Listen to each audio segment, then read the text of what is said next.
Good morning, ladies and gentlemen. Who do we have here? Mr. Royce is back, and what do we have here? This is his first day on an e-collar. So today we're going to do a lot of exercises with him, little pieces of introduction like this. Heel. Good. He's actually very sensitive.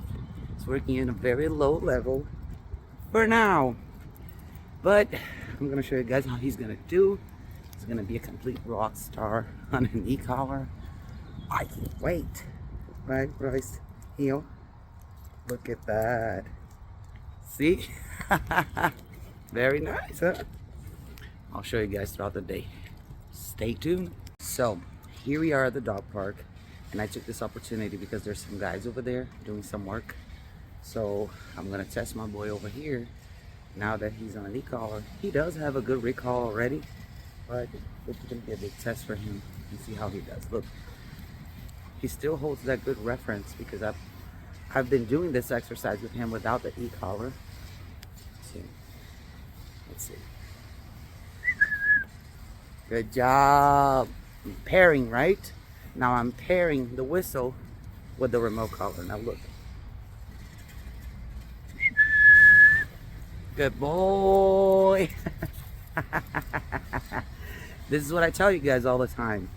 I am the e-collar. I want him to associate that, even with corrections, right? So he has to know. There you go. This is the importance of doing this exercise, pairing verbal commands with a remote collar. It makes all the difference in the world. So, because I waited a little bit to start him on the e-collar, I had time to work on that foundation with the verbal commands and the verbal signals. And now that he has that foundation, all I need to do is pair it up with the e-collar. Look. Look at this.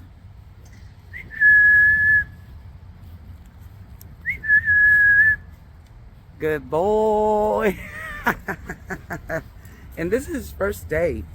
First time on an e-collar, guys. So it's not that hard. It really isn't. See, there you go. He knows.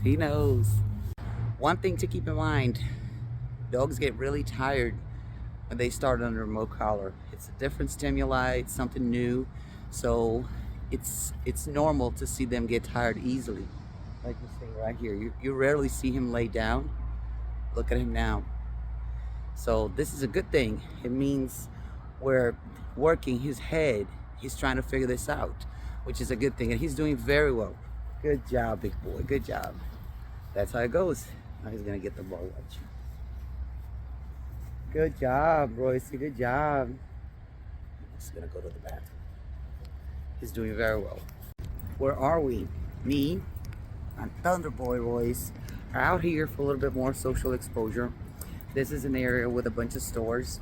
There is a pet store that we're gonna go in, but like you've seen before, he tends to be very excited in new environments. You saw bird watch. Watch this. This is good because this is an environment with a lot of distractions for him. And I have the remote collar right here on my hand. And this is an opportunity to clean up this act. Look how he gets distracted easily. Everything that pertains to a social environment gets him going. So this is a test. This is another test. Now we have the remote. Now we're going to correct all that. So when you're out with the dog with a remote collar, you're going to see a big difference. The levels that usually work at home are not going to be enough out here. Watch. Pressure, pressure, pressure, pressure. There you go. Again. Again. So you have to know how to dial up and give him a level that makes sense to him in this environment, not anywhere else. Again, see, everything catches his eye, so he has to be in tune with me if I want him to behave inside of a store or anywhere else. Look at that. The bird, a lot of prey drive. Pressure, pressure. There you go. See, you got to practice that a lot with him. He has to learn how to let go of the things that he cannot control.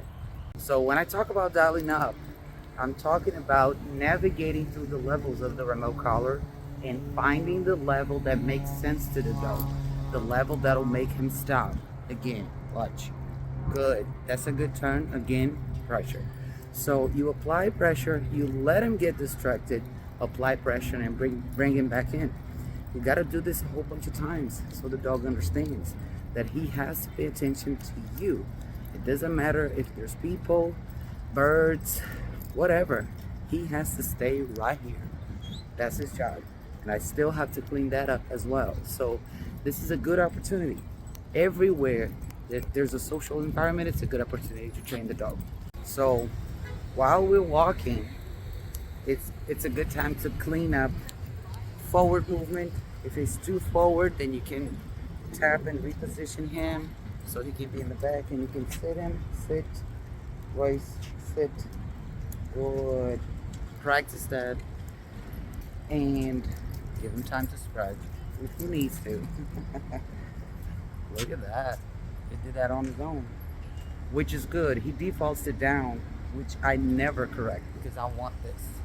Because every time the dog downs, see all this movement? Cars, trucks behind us, and he's right here. This is good. This is good. I'm never gonna correct that. Even though I ask him to sit, he downs, it's fine. It's all good. Being still in a public place is his biggest struggle. And the fact that he chose to do that on his own is absolutely incredible. Now that he's okay here, we're gonna move to the store. Come on, Royce, let's go. So when we move, right there, I tap on the e-collar. Why? Because he's going way too fast. And I want him to stay right here, by my side, not rushing anything, right? There's gonna be other dogs in there, so he's supposed to behave. He still pushes. There you go. That was a good one. Come on. Marking that mistake clearly is very important to him. Look at him. Very nice, huh? Very nice. That's the goal. That's the goal right here. Having him ignore things, and he's only here because he's been corrected from moving too much, which is the goal. Good job. That's what I want. Very nice. Yeah.